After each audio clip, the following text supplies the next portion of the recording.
Gabi na nga pala ako nakapag-linis ng computer dahil tinanghali ako ng gising kaninang umaga. Hindi pala pwedeng hindi linisin ng computer dahil sobrang alikabok ng mga to, lalo na mga monitor ay punong-puno ng fingerprint.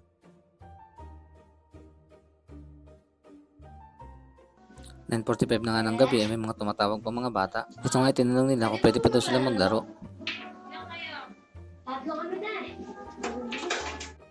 At dahil hindi ko matiis itong mga batang to ay pinagbigyan ko sila. At dito nga ay kasunod ko pa yung dalawang chikiting ko. Ayaw ko na nga sana magpalaro dahil sarado na kami at gabi na, pero pinagbigyan ko pa rin sila dahil sila yung mga solid player namin. Siyempre tinanong ko sila kung nagpaalam ba sila sa magulang nila at ang sabi naman nila ay nagpaalam daw sila. Gusto lang daw nila ipa-level yung bagong account nila. Dito nga guys, sobrang ingay nga nila sa paglalaro. Sabi ko nga din guys, hinaan ng konti yung volume ng boses nila.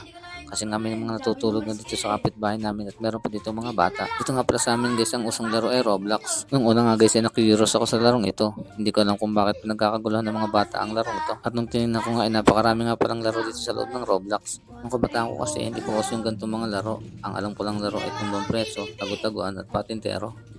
Hanggang dito na lang guys. Salamat sa panonood.